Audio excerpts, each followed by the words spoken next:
서울 외곽의 한 오래된 주택가, 골목길 끝에 있는 낡지만 정겨운 2층 집. 그 집의 작은 방에서 초등학교 2학년이던 서진은 창가에 앉아 멍하니 창밖을 바라보고 있었습니다. 겨울 햇살이 옅게 비치고 있었지만 그녀의 표정은 어쩐지 쓸쓸했습니다. 서진의 어머니 박미경은 언제나 따뜻하고 부드러운 사람으로 어린 딸에게 세상의 전부 같은 존재였습니다. 하지만 그녀의 기억 속에서 아버지의 모습은 희미했습니다. 사진 속의 한 남자, 키가 크고 선이 굵은 얼굴, 그러나 그 미소 뒤에 담긴 따뜻함을 느껴본 적은 거의 없었습니다. 아버지 한재호는 서진이 4살 되던 해 집을 나갔습니다. 사업 실패로 빚을 지고 가족과의 갈등이 심해지자 결국 떠나버린 것이었죠. 그 후로 그는 한 번도 연락을 해오지 않았습니다. 어머니는 어린 딸을 홀로 키우기 위해 낮에는 공장에서 밤에는 식당에서 일했습니다. 그 시절 서진은 종종 집 앞 놀이터에서 다른 아이들이 아버지와 함께 그네를 타거나 자전거를 배우는 모습을 부러움 섞인 눈길로 지켜봤습니다. 다른 아이들에겐 당연한 듯한 장면들이 그녀에게는 그림 속 이야기처럼 멀게만 느껴졌습니다. 어느 날 겨울비가 부슬부슬 내리던 저녁이었습니다. 서진은 창문에 맺힌 물방울을 손가락으로 따라 그리며 놀고 있었는데 문이 열리며 낯선 남자가 들어왔습니다. 그 남자는 키가 크고 어깨가 넓었으며 얼굴에는 일터에서 묻은 시멘트 가루와 먼지가 그대로 남아 있었습니다. 손에는 달아해진 공구 가방이 들려 있었죠. 그가 바로 훗날 서진이 아버지라 부르게 될 사람 정도현이었습니다. 도현은 건설 현장에서 일하는 목수였고 우연한 인연으로 미경과 만나게 됐습니다. 그날 미경은 초라한 웃음을 지으며 서진에게 말했습니다. 서진아 인사해. 이분은 앞으로 우리와 함께 살 거야. 서진은 그 말의 의미를 완전히 이해하지 못했지만 어머니의 눈빛 속에서 뭔가 새로운 이야기가 시작되고 있다는 것을 느꼈습니다. 처음 도연은 서진에게 다가가려고 애썼습니다. 퇴근길에 작은 붉은색 토끼 인형을 사오거나 편의점에서 과자를 사오기도 했습니다. 하지만 어린 서진은 낯선 어른에게 쉽게 마음을 열지 않았습니다. 그녀는 여전히 친부의 부재에서 오는 공허함을 품고 있었고 아버지라는 단어에 경계심을 갖고 있었습니다. 그럼에도 도연은 포기하지 않았습니다. 휴일이면 직접 나무를 깎아 만든 작은 책꽂이를 선물하거나 비 오는 날이면 우산을 들고 서진을 학교 앞에서 기다렸습니다. 서진이 감기에 걸렸을 때는 밤새 물수건을 갈아주며 열이 내릴 때까지 곁을 지켰죠. 조금씩, 아주 조금씩 서진의 마음속 단단한 벽에 금이 가기 시작했습니다. 그러나 서진의 어린 시절은 여전히 풍족하지 않았습니다. 학교에서 학부모가 준비해주는 소풍 간식이나 체육대회 응원에는 어머니 혼자 오셨고 아버지 자리가 비어있는 가족 행사 사진을 보며 애써 웃어야 했습니다. 그럴 때마다 도연은 무심히 어깨를 토닥이며 말했습니다. 아버지 자리 내가 채워줄게. 그 말이 처음엔 어색하게 들렸지만 세월이 흐르면서 그 약속은 현실이 되어갔습니다. 도연은 서진이 중학교에 입학할 때까지 단 한 번도 생일을 빼먹지 않았고 새 학기마다 중고지만 깨끗하게 손질한 가방을 사주었습니다. 그는 결코 부유하지 않았지만 서진에게 필요한 것은 가능한 한다 해주려 애썼습니다.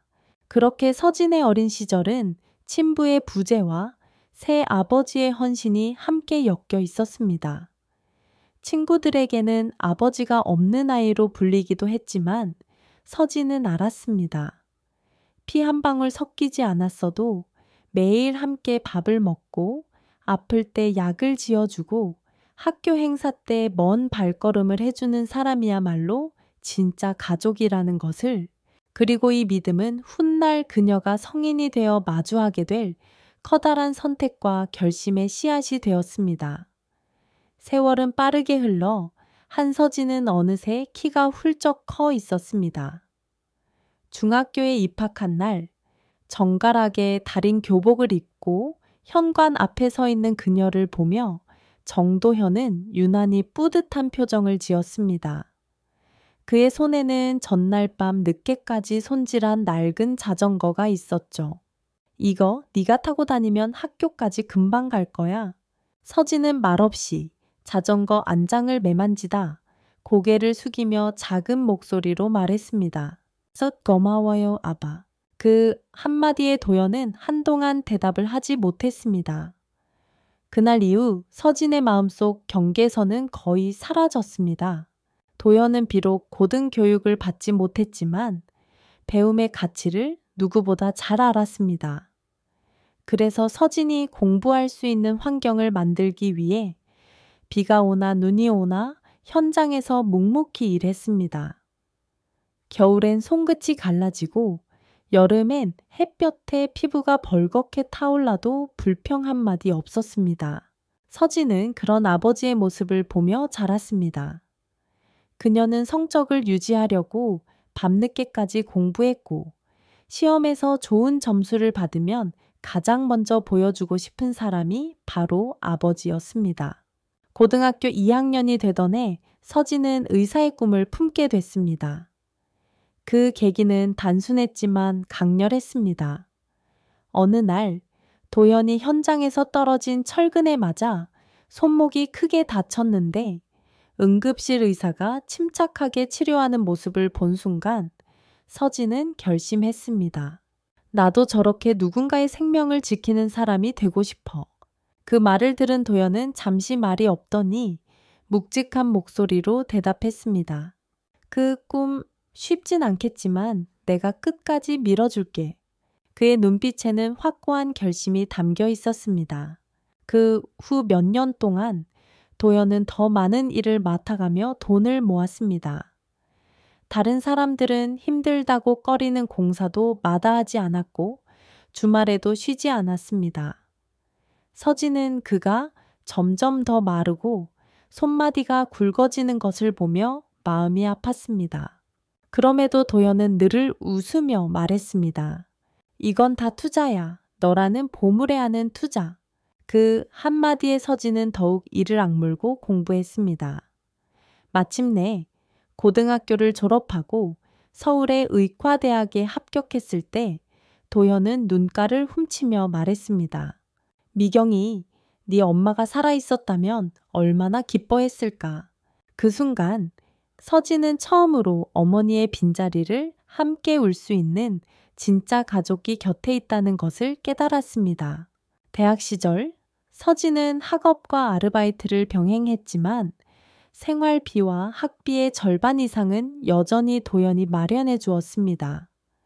그는 늘 허름한 작업복 차림이었지만 주머니 속에는 언제나 딸에게 줄 식비 봉투가 있었습니다. 그렇게 의과대학을 무사히 마치고 서진은 산부인과 전문의로 병원에 첫 발을 디뎠습니다. 개원 의사가 되기까지의 길은 멀었지만 이제 그녀는 경제적으로도 자립할 수 있었습니다. 그 무렵 서진은 서울의 작은 원룸에서 혼자 살기 시작했습니다. 도연은 한 달에 한 번 정도 올라와 밥을 사주고 냉장고를 채워주고 갔습니다. 그리고 늘 같은 말을 덧붙였습니다. 혼자 있어도 네 뒤엔 항상 내가 있다는 걸 잊지 마. 이 단순한 말이 서진에게는 세상 어떤 보장보다도 든든했습니다. 그러나 세상은 언제나 평탄하지 않습니다. 그렇게 평온하던 일상은 어느 겨울밤 걸려온 한 통의 전화로 산산조각 났습니다. 혹시 정도연 씨 가족 되시나요? 큰일 났습니다. 공사장에서 사고가. 그 순간 서진은 휴대폰을 쥔 손이 얼어붙는 듯한 감각을 느꼈습니다. 그 목소리. 뒤로 들려오는 사이렌 소리와 분주한 발걸음 소리는 앞으로 다가올 큰 시련의 서막이었습니다. 서울 시내 한복판, 초고층 아파트 신축 현장. 그날은 유난히 매서운 바람이 불고 있었습니다. 정도현은 평소처럼 이른 새벽부터 현장에 나와 동료들과 함께 15층 외벽 마감 작업을 하고 있었습니다. 하늘은 잿빛 구름으로 덮여 있었고 간간히 빗방울이 떨어지기 시작했습니다. 도현 형, 오늘 날씨가 좀 위험한데? 한 동료가 걱정스레 말했지만 도현은 웃으며 고개를 저었습니다. 이거 오늘 마감해야 다음 공정이 들어오지. 조금만 하면 돼. 그 순간 강한 돌풍이 불어와 발밑의 비계판이 미묘하게 흔들렸습니다. 그 흔들림이 평소와 다르다는 걸 느끼기도 전에 발목이 비틀리며 중심을 잃었고 순간적으로 몸이 허공으로 기울었습니다. 쾅! 귀를 찢는 듯한 소리와 함께 도연의 몸이 아래로 떨어져 철제 난간에 부딪히고 다시 바닥으로 굴러 떨어졌습니다.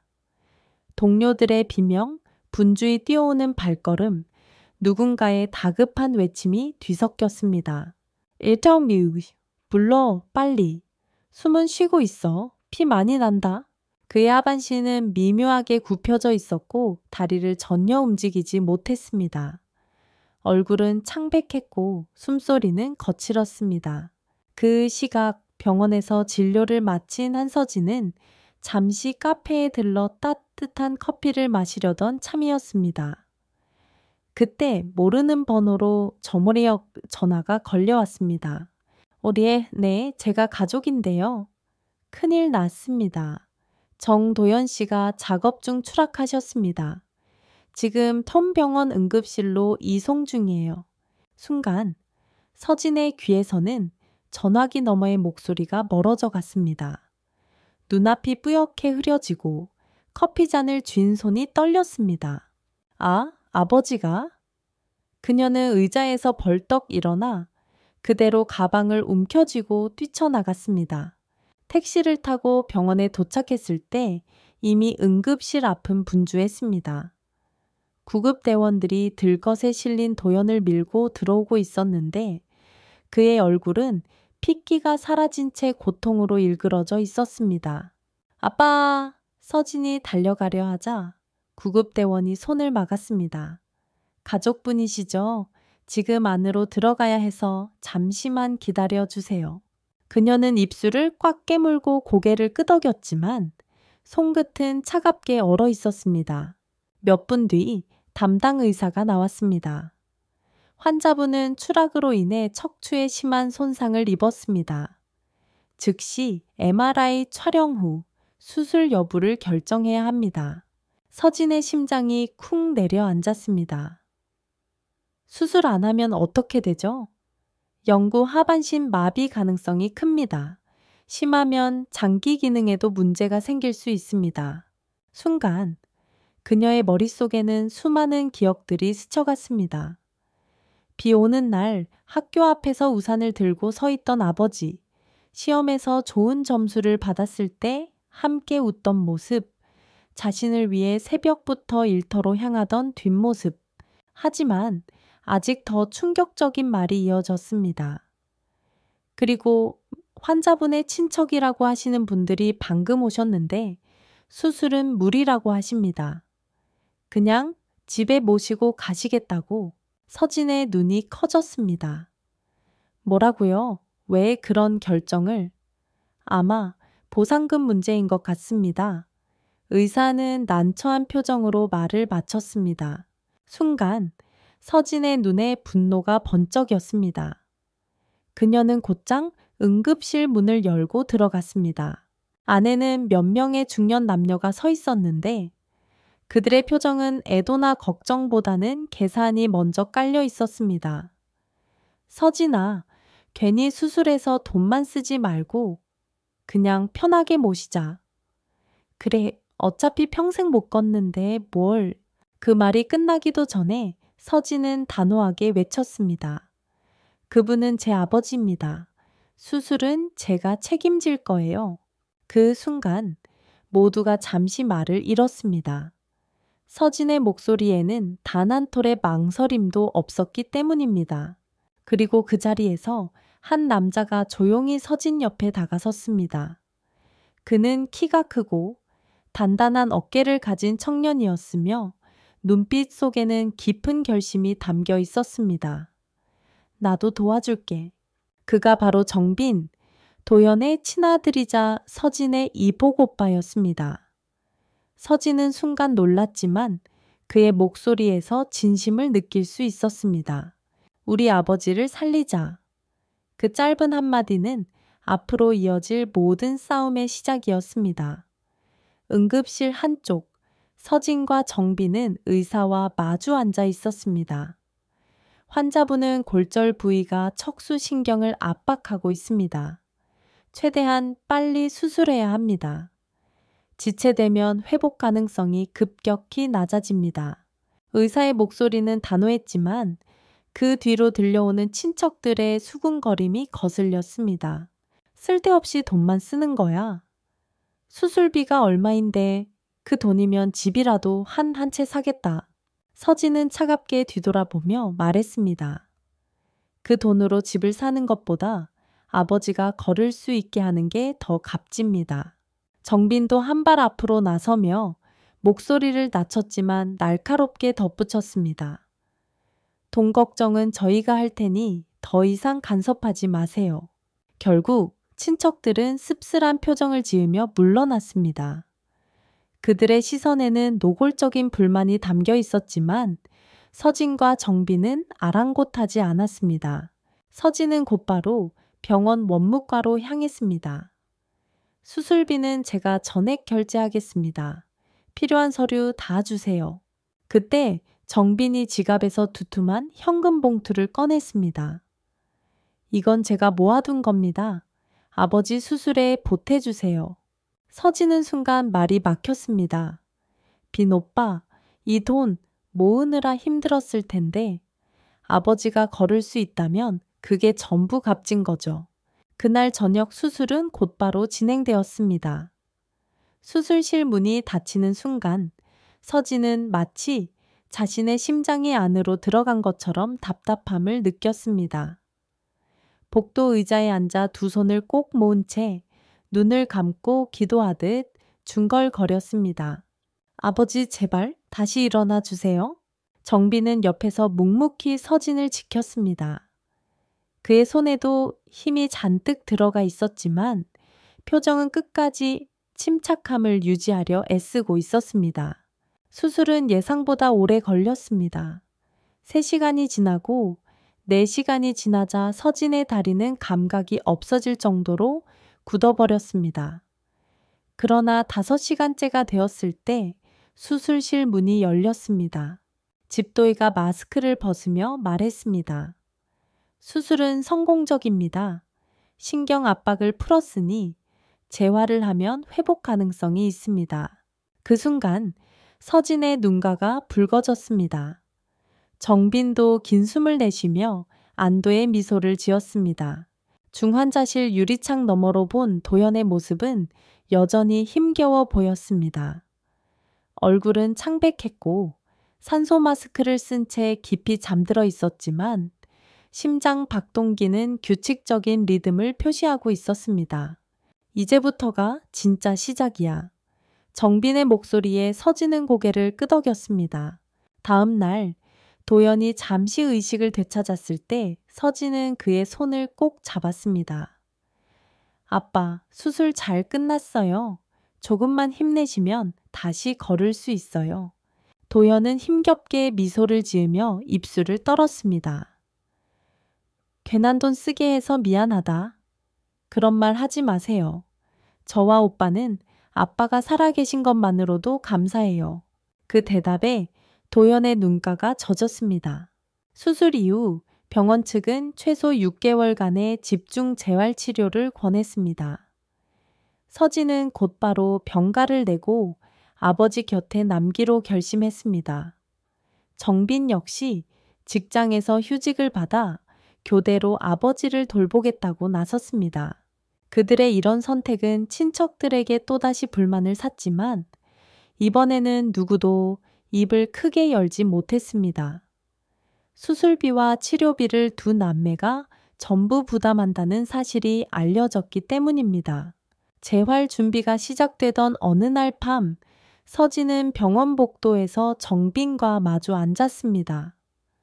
오빠, 사실 처음엔 오빠가 왜 이렇게까지 하는지 궁금했어요. 정빈은 잠시 생각하다가 잔잔하게 웃었습니다. 나도 아버지한테 빚이 많거든. 어릴 때 나 때문에 사고 난 적이 있었는데 그때 아버지가 다 감싸줬어. 그 은혜를 갚고 싶어. 서진은 말없이 그의 얼굴을 바라보다 고개를 끄덕였습니다. 그들의 마음속에는 같은 결심이 자리 잡고 있었습니다. 어떤 어려움이 와도 아버지를 다시 걷게 만들겠다. 수술 후 일주일째 되는 아침, 병실 창문으로 봄 햇살이 들어왔지만 정도현의 표정은 여전히 무겁기만 했습니다. 하반신에는 거의 감각이 없었고 조금만 몸을 움직여도 허리 아래가 찌릿하게 저렸습니다. 아버지, 오늘부터 재활 시작이에요. 서진이 조심스럽게 말했다. 하지만 도현은 고개를 살짝 저었습니다. 지금은 몸을 움직이는 것만으로도 힘들다. 하루만 더 쉬면 안 되겠니? 그 마음을 이해 못하는 건 아니었습니다. 수술 후의 통증과 무력감은 의사가 말한 회복 가능성이라는 희망마저도 흐릿하게 만들었습니다. 하지만 서진은 이미 잘 알고 있었습니다. 지금 시작하지 않으면 나중에는 더 힘들어진다는 걸. 그녀는 부드럽지만 단호하게 말했습니다. 아빠, 힘든 건 알아요. 하지만 오늘을 미루면 내일은 더 힘들어져요. 저랑 약속하셨잖아요. 다시 걸어보겠다고. 그 순간 도연의 눈동자에 미묘한 흔들림이 일었습니다. 재활치료실은 병원 2층 한쪽에 위치해 있었습니다. 문을 열자 이미 몇 명의 환자들이 치료사와 함께 땀을 흘리며 운동을 하고 있었습니다. 그 중에는 도연보다 나이가 많아 보이는 할아버지도 있었는데 두 팔로 힘껏 평행봉을 잡고 한 걸음씩 내딛고 있었습니다. 야, 아버지, 저분 보이세요? 3개월 전까지만 해도 전혀 못 걸으셨대요. 서진의 말에 도연은 잠시 그 남자의 등을 바라보았습니다. 묘하게 마음속에 작은 불씨가 일어나는 듯 했습니다. 첫 훈련은 생각보다 가혹했습니다. 물리치료사가 도연을 침대에서 휠체어로 옮기자 허리에 극심한 통증이 몰려왔습니다. 땀이 이마에 맺혔고 손끝은 의자 팔걸이를 꽉 움켜쥐었습니다. 숨을 크게 들이마시고 내쉬세요. 치료사의 지시에 맞춰 호흡을 반복했지만 다리에 힘을 주는 건 여전히 불가능했습니다. 두세 번 시도하다가 결국 숨이 차고 눈가가 젖었습니다. 이게 뭐라고? 이렇게 힘드냐? 도연의 목소리는 떨렸고 스스로에 대한 답답함이 묻어 있었습니다. 그 모습을 본 서진은 가슴이 저렸습니다. 그녀는 살짝 무릎을 꿇고 아버지와 눈높이를 맞췄습니다.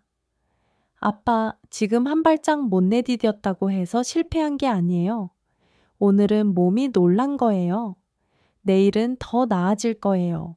정빈도 옆에서 한마디 거들었습니다. 아버지, 저 어릴 때 자전거 처음 배울 때도 하루 종일 넘어졌던 거 기억하세요? 그래도 결국 타게 됐잖아요. 도연은 그 말을 듣고 피식 웃었습니다. 그래, 그땐 네가 울면서도 계속 오르더니 결국 해냈지.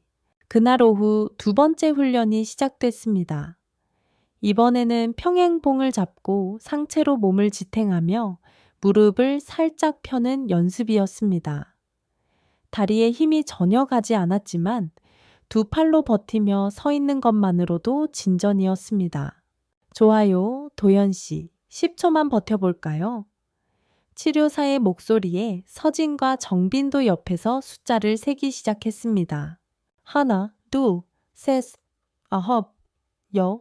그 순간 도현은 숨을 몰아쉬며 의자에 앉았지만 얼굴에는 미묘한 성취감이 떠올랐습니다. 병실로 돌아오는 길, 도현은 창밖을 바라보며 중얼거렸습니다. 오늘 10초를 버텼으니 내일은 15초, 그 다음엔 한 걸음. 서진은 웃으며 고개를 끄덕였습니다. 네, 그게 우리가 가야 할 길이에요. 그 짧은 대화 속에 세 사람 사이에는 묵직한 결심이 공유되고 있었습니다. 절대 포기하지 않는다. 재활 2주차 치료실 문을 열자 특유의 땀 냄새와 함께 기계 소리가 귀에 들어왔습니다. 정도연은 여전히 휠체어에 앉아 있었지만 예전과 달리 어깨가 약간 펴져 있었습니다. 오늘은 평행봉에서 한 걸음 도전해 볼게요. 물리치료사의 말에 도현은 잠시 숨을 고르고 손바닥에 힘을 꽉 주었습니다. 첫 팔은 거의 끌다시피 내디뎠습니다. 다리는 여전히 무거웠지만 무릎이 살짝 굽혀지고 발끝이 앞으로 나아갔습니다. 좋아요, 도현 씨. 한 걸음 했어요. 서진은 눈이 반짝이며 속삭였습니다. 아빠, 했어요. 진짜로 걸었어요. 그 순간 도연의 입꼬리가 아주 천천히 올라갔습니다. 그 미소는 지난 몇 달 동안 본 적 없는 것이었습니다. 하지만 기쁨도 잠시 두 번째 걸음에서 다리에 힘이 풀리며 중심을 잃고 말았습니다. 정빈이 재빨리 옆에서 잡아주었지만 도현은 한숨을 내쉬었습니다. 에휴, 역시 아직 멀었구나. 멀긴요. 이제 시작인데요. 정빈은 힘주어 말하며 아버지의 등을 두드렸습니다. 오늘 2걸음 못했으면 내일 2걸음 하면 됩니다. 그날 저녁 병실에선 작은 파티가 열렸습니다. 서진이 병원 매점에서 케이크를 사와서 촛불 하나를 꽂았습니다. 아빠의 첫 걸음을 축하합니다. 도연은 촛불을 보며 잠시 멈칫하더니 조용히 불을 껐습니다. 이 나이에 이런 축하를 받게 될 줄이야. 그의 목소리는 울컥했지만 표정은 밝았습니다. 시간이 흐르면서 도연의 발걸음은 조금씩 안정되었습니다. 처음엔 하루에 10분 걷는 것도 힘들었지만 이제는 20분, 30분까지 버틸 수 있었습니다. 그 과정에서 서진은 아버지의 발목을 주물러 주었고 정빈은 허리 보호대를 점검하며 늘 곁을 지켰습니다. 언제부턴가 세 사람은 병원 식당에서 함께 밥을 먹는 게 하루의 작은 즐거움이 되었습니다. 아버지, 오늘 메뉴는 된장찌개래요. 단백질 보충하려면 고등어도 드셔야 해요. 그래. 두 사람 잔소리 덕에 오래 살겠네. 재활 5주차가 되던 날, 도연은 처음으로 보조기 없이 병실 복도를 걸었습니다. 비록 느리고 불안정했지만 그 발걸음은 분명히 스스로의 힘으로 만든 것이었습니다. 서진과 정빈은 동시에 박수를 쳤습니다. 그 순간 병실 창문으로 봄바람이 스며들며 세 사람의 얼굴을 스쳤습니다. 그 바람은 마치 새로운 시작을 알리는 듯 따뜻하고 부드럽게 느껴졌습니다. 재활이 어느 정도 궤도에 오르자 병원 생활에도 작은 여유가 생겼습니다. 하루 2번의 치료가 끝나면 세 사람은 병원 근처 공원 벤치에 앉아 바람을 쐬곤 했습니다. 요즘은 병원 냄새보다 이 공원 냄새가 더 익숙해졌네요. 서진이 벚꽃이 막 피기 시작한 가지를 바라보며 웃었습니다. 정빈은 그 옆에서 고개를 끄덕이며 말했습니다. 여기서 보면 계절이 변하는 걸 확실히 느낄 수 있죠.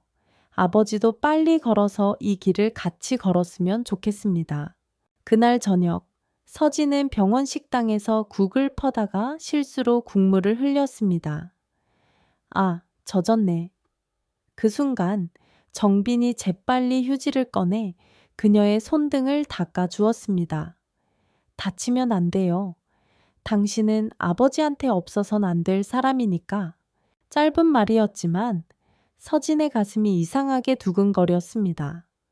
그의 손길은 다정했고 눈빛은 한없이 따뜻했습니다. 어느 주말 오후 치료를 마친 뒤 세 사람은 병원 앞 카페에 들렀습니다. 정빈이 주문한 따뜻한 라떼를 서진 앞에 밀어주며 말했습니다. 커피는 제가 살게요.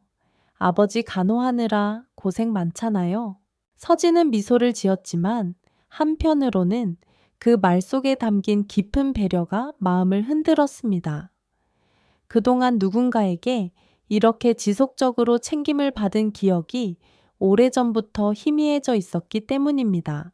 밤이 깊어 병실불이 꺼진 뒤 복도 끝 창가에 선 두 사람의 작은 대화가 이어졌습니다. 솔직히 말하면 처음엔 내가 여기까지 하게 될 줄 몰랐어요. 정빈이 고개를 숙이며 속내를 꺼냈습니다. 하지만 아버지를 돌보면서 서진 씨가 얼마나 강한 사람인지 알게 됐어요. 서진은 잠시 말이 막혔습니다.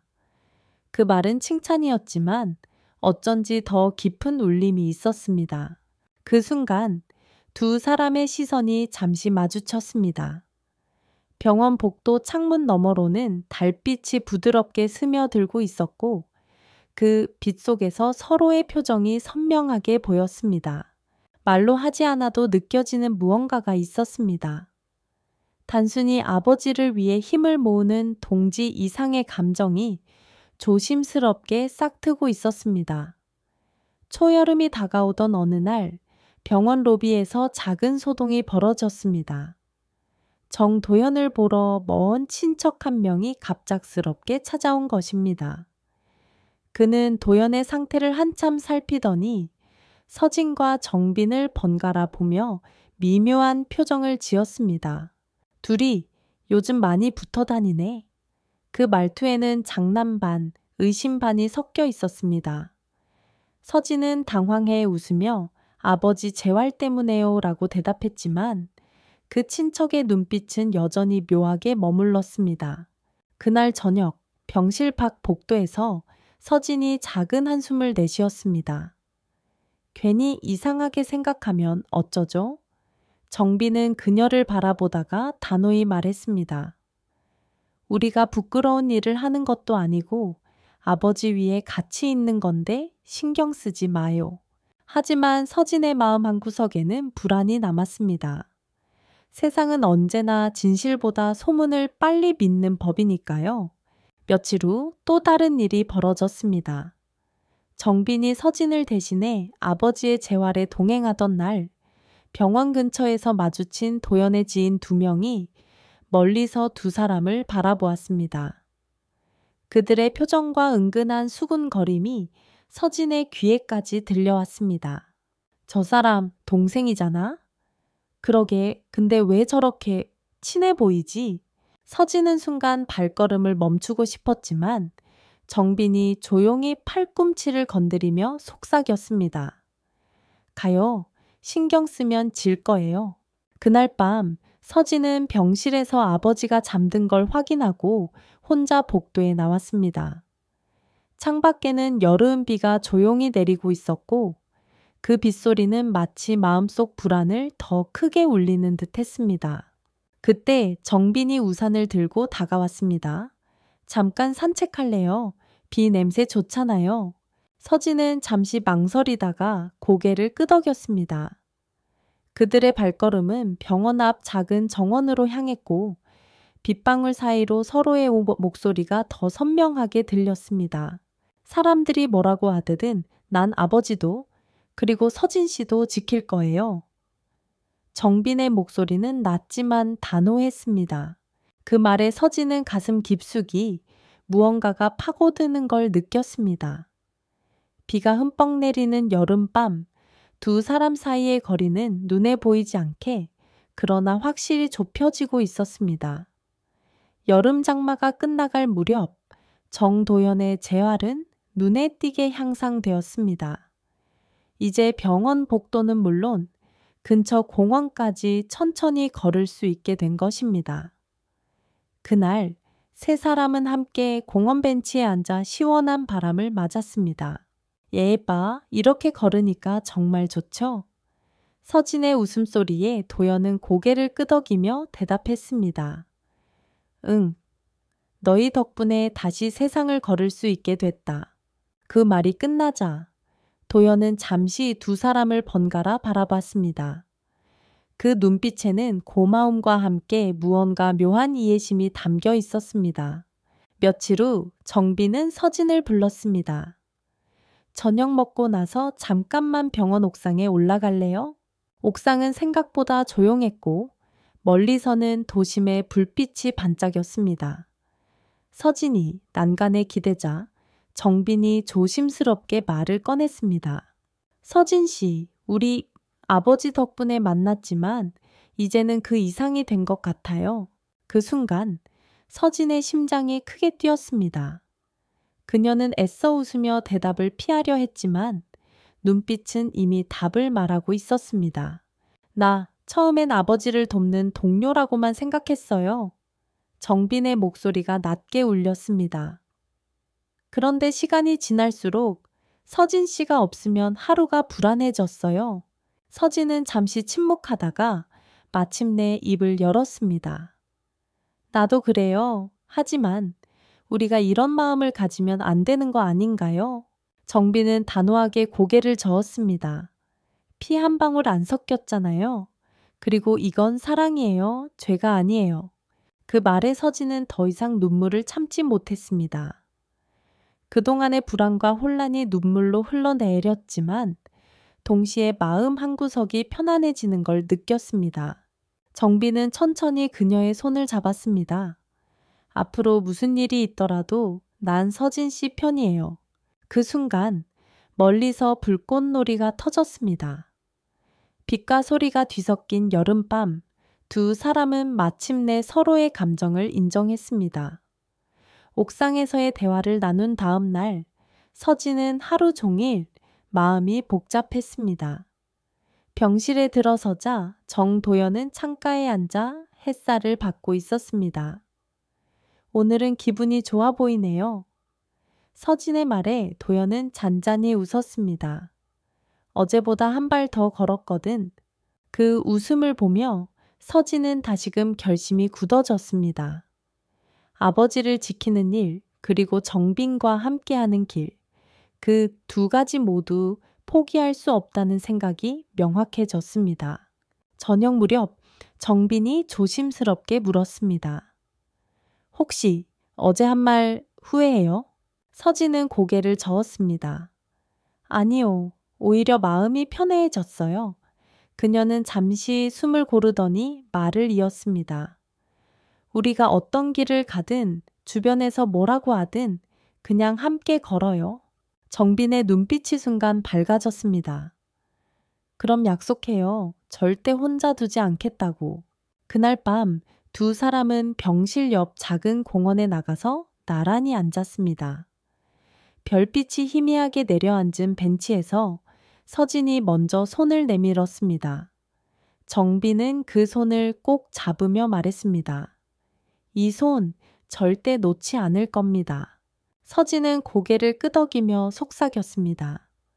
앞으로 힘든 길이더라도 내가 믿는 건 당신이에요. 그 순간 멀리서 병원 스피커를 통해 잔잔한 음악이 흘러나왔습니다. 마치 두 사람의 결심을 축복하듯 밤 공기는 포근하고 따뜻했습니다. 서진은 마음속으로 다짐했습니다. 이제부터는 숨지 않고 두려워하지 않고 서로를 지키며 살겠다고. 가을 초입 정도연의 재활치료가 거의 마무리 단계에 접어들었습니다. 의사는 다음 주면 퇴원해도 된다고 말했고 세 사람의 얼굴에는 설렘과 약간의 긴장이 동시에 번졌습니다. 퇴원하면 어디서 지내실 건가요? 담당 의사의 질문에 도연은 잠시 생각하더니 서진과 정빈을 바라봤습니다. 아무래도 새로운 집을 알아봐야겠지? 그날 오후 세 사람은 병원 근처 부동산을 들렀습니다.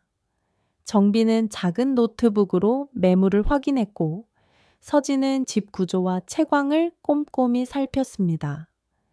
아버지가 생활하시기에 편하려면 1층이 좋을 것 같아요. 화장실도 휠체어 들어갈 수 있을 만큼 넓어야 하고요. 조건을 맞추다 보니 선택지는 생각보다 많지 않았습니다. 게다가 예산도 한정되어 있어 더 신중해질 수밖에 없었습니다.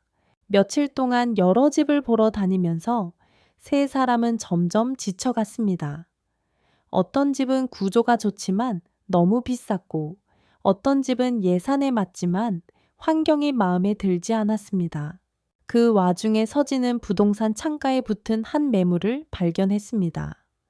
작지만 아늑한 단독주택, 작은 마당이 있고 채광이 좋은 집이었습니다. 이 집 한번 볼까요?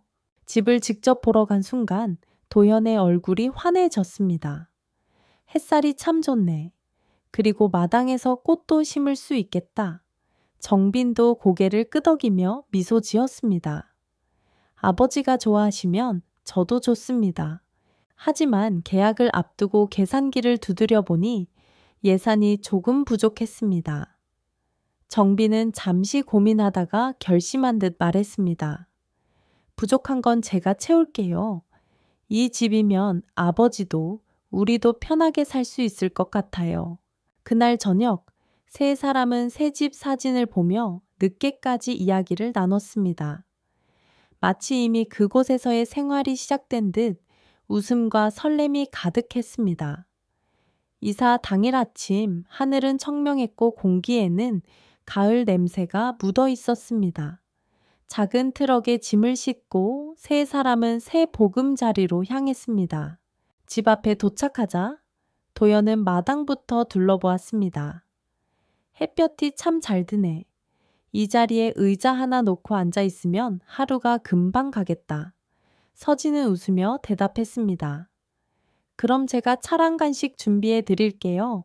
집안은 비록 넓지 않았지만 벽지는 새로 도배했고 창문마다 하얀 커튼이 걸려 있었습니다.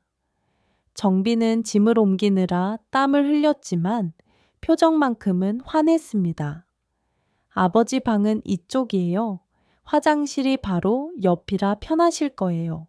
서진은 부엌에 들어가 설거지할 그릇을 꺼내며 속으로 생각했습니다. 이제 정말 새로운 시작이구나. 점심 무렵 서진은 간단한 상을 차렸습니다.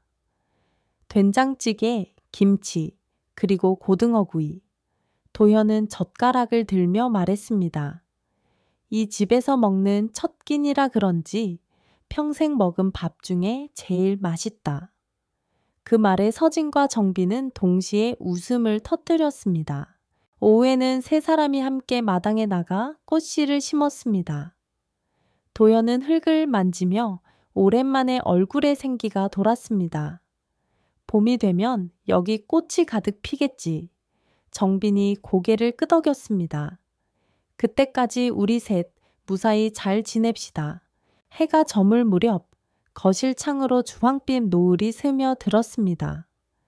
서진은 차를 끓여 식탁 위에 놓았고 세 사람은 그 차를 나누어 마시며 하루를 마무리했습니다. 말없이 마주 앉아 있었지만 그 침묵 속에는 안도와 감사, 그리고 작지만 확실한 행복이 있었습니다.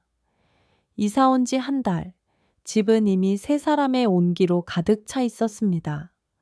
아침이면 서진이 부엌에서 조용히 밥을 짓고 그 향기에 맞춰 도연이 방에서 나와 마당을 거닐었습니다.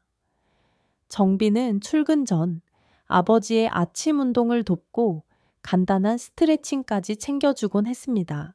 아침 햇살이 이렇게 좋은 줄 몰랐네.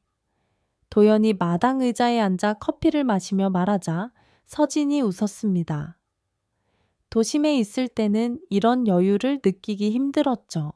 주말이면 셋이 함께 시장에 나갔습니다. 채소 가게의 주인 아주머니는 도현을 보면 요즘 얼굴이 좋아지셨다며 인사를 건넸고 정빈은 옆에서 장바구니를 들며 아버지가 더 오래 걸을 수 있게 된 건 서진 씨 덕이라고 거들었습니다. 그 말에 서진은 얼굴이 붉어졌지만 마음 한켠이 따뜻해졌습니다. 저녁에는 마당에서 작은 화래 고기를 구워 먹기도 했습니다. 고기가 지글지글 익는 소리와 함께 도현의 웃음소리가 저녁 공기 속에 번졌습니다. 이런 게 사는 맛이지. 정빈이 맥주잔을 들어 올리며 대답했습니다. 우리 셋이 앞으로도 계속 이렇게 살아요.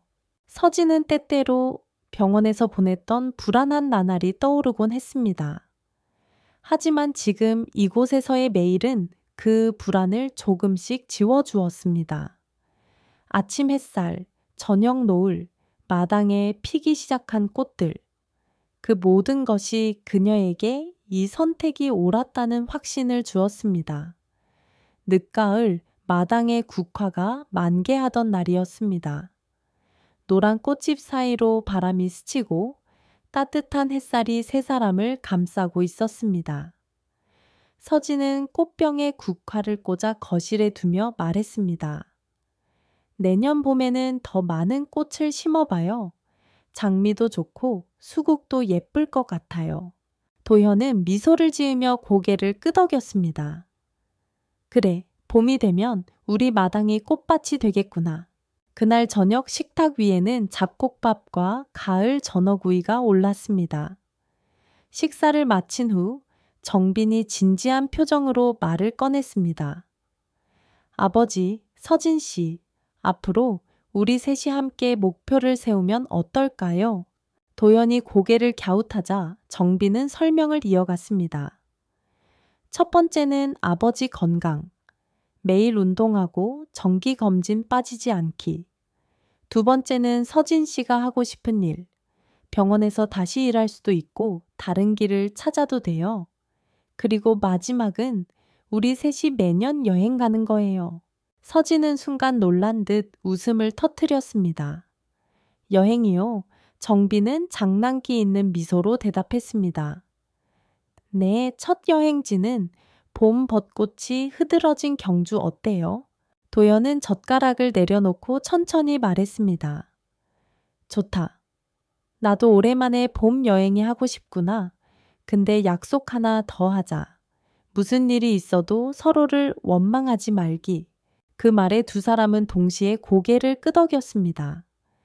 그리고 세 사람은 식탁 위에서 손을 맞잡았습니다. 손바닥의 온기가 서로의 마음속까지 전해졌습니다. 그날 밤 서진은 창문 밖으로 떨어지는 낙엽을 보며 속으로 다짐했습니다. 이 가족을 끝까지 지켜야지 어떤 어려움이 와도